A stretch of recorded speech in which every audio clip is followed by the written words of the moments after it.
बहु प्रतीक्षित कलाहांडी जिला थुआमूल रामपुर मां माणिकेश्वरी मंदिरर शिलान्यास उत्सव अनुष्ठित हो जाइछि। मान्यवर मुख्यमंत्री वीडियो कॉन्फ्रेंस माध्यम 2 कोटी टंका व्यय थुआमूल रामपुर अधिष्ठात्री देवी मां माणिकेश्वरी भव्य मंदिरर निर्माण शिलान्यास करिसेंति। थुआमूल रामपुर मां माणिकेश्वरी जिल्लार प्रमुख शक्तिपीठ तथा 800 वर्ष तलर पुराणा मंदिर। मां प्रति शह शह लोकंक अगाध भक्ति विश्वास रहिथिबा बेले बहु रीति नीति परंपरा मध्य रहिछि। मां माणिकेश्वरी मंदिरर उपासनार केन्द्रस्थलीर शिलान्यास करने सह लोकंक विश्वास जीतिछंती मान्यवर मुख्यमंत्री। कलाहांडी जिल्लार तथा कारुंड कांतार अंचल समस्तंकर अति प्रिय निजर अधीश्वरी इष्ट देवता अधिष्ठात्री देवी मां माणिकेश्वरी। आज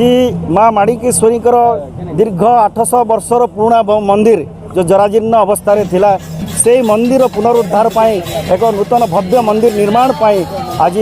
ओडिशार माननीय मुख्यमंत्री 2 कोटी टंका प्रथम पर्यायर मंजूर करथिबारो आमे अंचलवासी तरफर आमर भक्त मान तरफ श्रद्धालु मान तरफ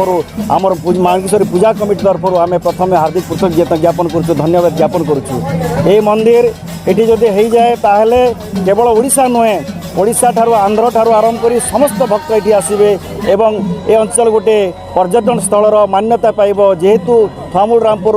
नैसर्गिक सौंदर्य भरा आमर यहाँ हूँ पर्यटन स्थली ओडिशार काश्मीर कहुच्छे। आजिकल आपण मानक जानते 3 डिग्री रु 4 डिग्री आपणकर ये तुषारपात होउछि से दृष्टिकोण आकु मध्य पर्यटन विकास हो पार। तेणु माँ आशीर्वाद माँ करुणार आम जो कल्पना थिला आम मान भावना थिला आम समस्त स्वप्न थिला आज से स्वप्न पूरण होइछु। आम बहुत आनंदित अंचलवासी आनंदित सहित जिलावासी आनंदित माँ समस्त भक्त श्रद्धालु समस्त आनंदित एवं आज से आम ये उत्सव मनाऊँ एवं आज माननीय मुख्यमंत्री से आज शिलान्यास कले। तेणु आम समस्ते आउ थे माननीय कैप्टेन दिव्यशंकर मिश्र माननीय नवीन किशोर दास सुजित कुमार सार माननीय विधायक प्रदीप कुमार दिशारी नरला विधायक एवं मौसदी बाग आम धर्मगढ़ विधायक सर्वोपरि समस्त अधिक रु अधिक परिश्रम करिसेंति पूर्वतन मंत्री तथा पूर्वतन धर्मगढ़ विधायक माननीय श्रीजुक्त पुष्पेंदु सिंह देव आमको अहरह सदा बेले सचेतन करी सब साथ देते आम समस्त आम कृतज्ञता जनाऊँ, धन्यवाद जनाऊँ। माँ माणिकेश्वरी हेले कलाहांडी बासींकर भव्य आत्मार देवी से हेले माँ माणिकेश्वरी को पुरातन जुगरू माणिकेश्वरी पूजा पाउथले माने कोते शह शह वर्ष आगर एवं आज देखंतु आमर माननीय मुख्यमंत्री नवीन पट्टनायक जी कि प्रभु जगन्नाथ भक्त जगन्नाथ मंदिर निर्माण संगे संगे माणिकेश्वरी कलाहांडी रे समलेश्वरी संबलपुर रे अन्य जगार जो एरिया रे आराध्य देवी रही तार निर्माण कार्य आरंभ हो एक बहुत खुशी दिन सबू भक्त मैंने भी खुशी एवं माँ भगवान का आशीर्वाद ओडिशा मध्य आगक माँ माणिकेश्वरी की आदि पीठ आदिम आदिवासी पीठ थुआमूल रामपुर माँ माणिकेश्वरी और आज नूतन मंदिर निर्माण शुभ शिलान्यास आमर समस्त प्रिय ओडिशार 4.5 कोटी जनता नेता आमर प्रिय मुख्यमंत्री हस्ते आज अनुष्ठित हेब। आज पूरा कलाहांडी हजार हजार संख्यार श्रद्धालु भक्तगण आज उपस्थित अच्छा थुआमूल रामपुर रे पूरा आदिवासी बहुल्य अंचल कलाहांडी मुकुट किभली भाव रे टूरिज्म क्षेत्र रे आगेब किभली भाव रे जो आदिवासी जो तांकर निष्ठा और तांकर विश्वास जो अच्छी माँ माणिकेश्वरी प्रति ताकू आहुरी जीवंत करने आज ये नूतन मंदिर निर्माण हम ता सहित अंचल विकास किभली हम से माननीय मुख्यमंत्री जो आशीर्वाद कर कलाहांडीवासी तरफ चिर कृतज्ञ। आज थुआमूल रामपुर रे बिजुली 33/11 kV किभली रत्नगिरी चंद्रगिरी 220 by 132/33 आसब मेगा लिफ्ट किभली परियोजना हेब जेएमएफसी कोर्ट के हेब +3 डिग्री कॉलेज गोटे के आगामी दिन में निर्माण हो पार माणिकेश्वरी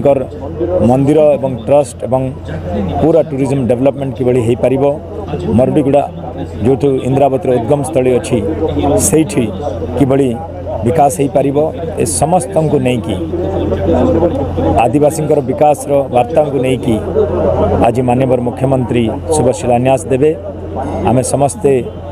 अपेक्षा करिछु बहुत शीघ्र मंदिर निर्माण हेब एवं कलाहांडी एवं छत्तीसगढ़ एवं ओडिशार समस्त जिल्लारू हजार हजार संख्यार आगामी दिन रे यही पवित्र पीठ जोटा को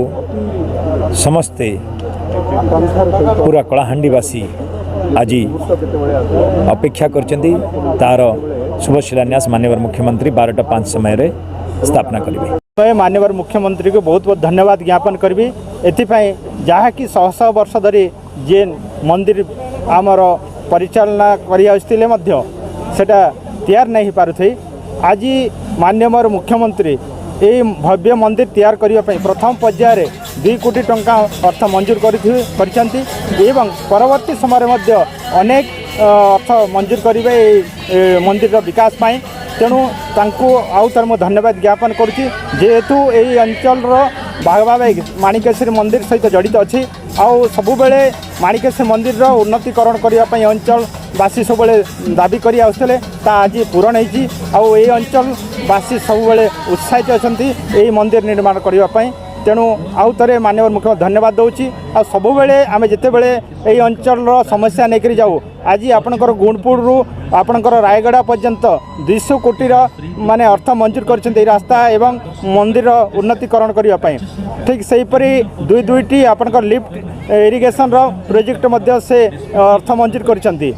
ठीक सेहीपरि आपणकर केन्दुगुड़ा घाट ब्रिज जहाँकि कार्य आरंभ है तेणु अनेक जहाँ ये अंचल विकास पाई एवं कोर्टर मध्य वर्तमान आरंभ हो तेणु सबु क्षेत्र में माननीय मुख्यमंत्री ये अंचल विकास पाई प्राधान्य देथिबारु आउ थर मैं धन्यवाद ज्ञापन एही कार्यक्रम रे स्वास्थ्य मंत्री नव दास गृह राष्ट्र मंत्री दिव्यशंकर मिश्र राज्यसभा सांसद सुजित कुमार धर्मगढ़ विधायक मौसदी बाग लांजीगढ़ विधायक प्रदीप कुमार दिसारी नर्ला विधायक भूपिंदर सिंह और जिला बीजेडी सभापति पुष्पेंद्र सिंहदेव और जिलापाल डॉक्टर गभाली हर्षद पराग उपस्थिति रे शिलान्यास करिसेंती। एही समावेश रे हजार हजार संख्यार जन समागम देखा मिलता।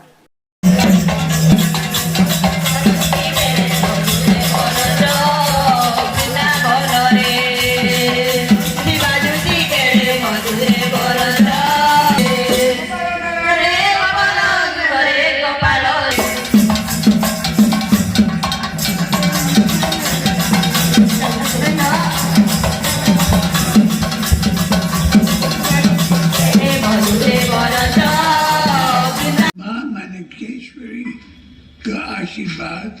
हम समस्त को ऊपर K.B.K जिल्लारू कृष्णचंद्र पट्टनायक रिपोर्ट मानवाधिकार मीडिया।